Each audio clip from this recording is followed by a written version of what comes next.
Hi friends, எல்லோரும் எப்படி இருக்கீங்க? நான் உங்கள் ரேஷ்மா கார்த்திக். இன்றைக்கி நான் வந்து சின்ன வெங்காயம் மட்டும் யூஸ் பண்ணி ஒரு சாம்பார் தான் செய்ய போகிறோம். இது வந்து நான் கேரளாவில் இருக்கும்போது எங்கள் அம்மா அடிக்கடி செஞ்சு கொடுப்பாங்க. ரொம்ப நல்லாயிருக்கும். அந்த ரெசிபி தான் நான் உங்களுக்கு ஷேர் பண்ணுறேன். அதுக்காக ஒரு கடாயை வச்சு ஆயில் ஊற்றிக்கோங்க. நம்ம எடுத்து வச்சுருக்கிற சின்ன வெங்காயத்தையும் ஆட் பண்ணி அது கூட நல்லா வதக்கி எடுத்துக்கலாம்.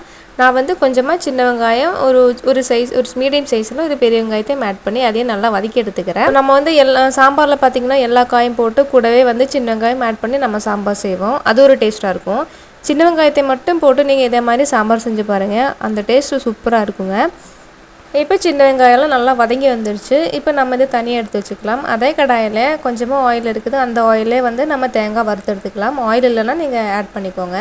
இப்போ கொஞ்சமாக தேங்காய் ஆட் பண்ணி ஃப்ளேம் வந்து ரொம்ப கம்மியாக வச்சு இதே மாதிரி கையெடுக்காமல் வதக்கிட்டே இருங்க. தேங்காய் வந்து வதக்கும் போதே 2 சின்ன வெங்காயம், ஒரு பச்சை மிளகா, கொஞ்சமாக கறிவேப்பிலையும் ஆட் பண்ணி நல்லா கலர் சேஞ்ச் ஆகிற வரைக்கும் வதக்கி எடுத்துக்கோங்க.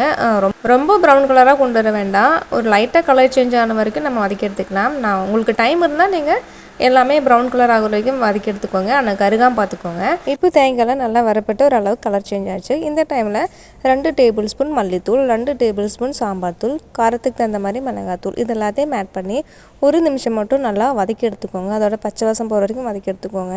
இந்த மாதிரி சாம்பார் தூள், மல்லித்தூள் எல்லாம் தேங்காய் கூட போட்டு வறுத்து செய்யும்போது சாம்பாரோட டேஸ்ட்டு இன்னும் நல்லாயிருக்கும். நீங்கள் தேங்காய் யூஸ் பண்ணாட்டியும் சாம்பார் தூளும் மல்லித்தூளும் மட்டும் தனியாகவே இதே மாதிரி வடை சட்டியில் போட்டு லைட்டாக சூடு பண்ணி சாம்பாருக்குள்ளே போட்டினாலே அது ஒரு டிஃப்ரெண்ட் டேஸ்ட்டாக இருக்கும்.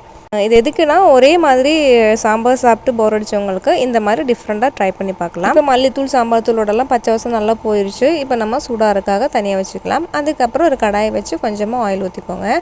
ஆயில் நல்லா காய்ஞ்சதுக்கப்புறம் கொஞ்சமாக வெந்தயம் ஆட் பண்ணிக்கோங்க. வெந்தயம் நல்லா பொரிஞ்சதுக்கப்புறம் கொஞ்சமாக கடுகு ஆட் பண்ணி 2 வரமிளகா, கொஞ்சம் கருவேப்பிலை, தக்காளி இது எல்லாத்தையும் போட்டு நல்லா வதக்கி எடுத்துக்கோங்க. நம்ம வந்து ஃபஸ்ட்டு தாளித்து தான் குழம்பு செய்ய போகிறோம்.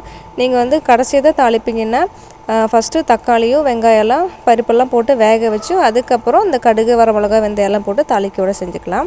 இப்போ தக்காளியெல்லாம் ரொம்பலாம் போட்டு வதக்க வேண்டியதில்லை, லைட்டாக வதங்கினாலே போதும். இந்த டைமில் நம்ம வதக்கி வச்ச வெங்காயத்தை ஆட் பண்ணி அதையும் நல்லா வதக்கி எடுத்துக்கோங்க. அதுக்கப்புறம் நான் பருப்பு வந்து வேக வச்சு எடுத்து வச்சுருக்க குக்கரில் அதையும் இது கூட ஆட் பண்ணி கொஞ்சமாக மஞ்சத்தூள் ஆட் பண்ணிக்கலாம்.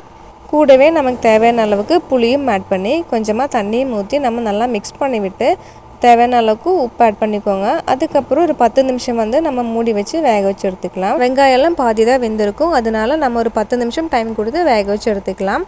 அந்த 10 நிமிஷம் டைமில் நமக்கு இங்கே தேங்காயில் இருக்குது இல்லைங்களா, அதெல்லாம் நல்லா சூடாரி வந்திருக்கும். நம்ம அரைச்சி ரெடி பண்ணி வச்சுக்கலாம். 10 நிமிஷத்தில் வெங்காயம்லாம் நல்லா வெந்து வந்துடும்.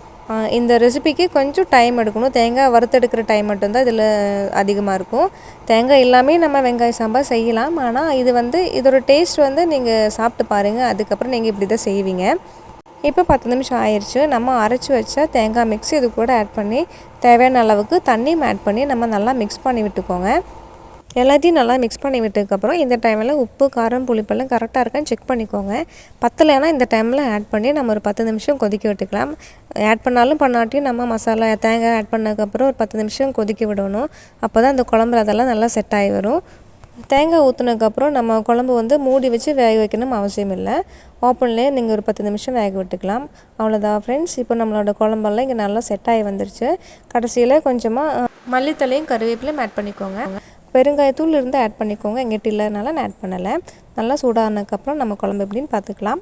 இப்போ நம்ம குழம்பெல்லாம் இங்கே நல்லா செட் ஆகி வந்துருச்சு. இன்றைக்கி நான் ஆஃபீஸ்க்கு வந்து சாம்பார் சாதம் எடுத்துகிட்டு வரேன். அதுக்காக கொஞ்சமாக சாப்பாடு எடுத்து வச்சுருக்கேன். இப்போ நம்மளோட சின்ன வெங்காய சாம்பாரை சாப்பாடு கூட ஊற்றிக்கலாம். அவ்வளோதான் ஃப்ரெண்ட்ஸ், நம்மளோட சுவையான சின்ன வெங்காய சாம்பார் இங்கே ரெடி ஆயிடுச்சு. எல்லாருமே ட்ரை பண்ணி பாருங்கள். இந்த வீடியோ உங்களுக்கு பிடிச்சிருந்தா மறக்காமல் லைக் பண்ணுங்கள், ஷேர் பண்ணுங்கள். சப்ஸ்கிரைப் பண்ணாதவங்க கொஞ்சம் சப்ஸ்கிரைப் பண்ணி சப்போர்ட் பண்ணுங்கள். இது வரைக்கும் சப்ஸ்கிரைப் பண்ணி சப்போர்ட் பண்ண எல்லா ஃப்ரெண்ட்ஸுக்கும் நான் தேங்க்ஸ் சொல்லிக்கிறேன். நெக்ஸ்ட் வீடியோ வரைக்கும் எல்லாருக்கும் டாடா, பாய்.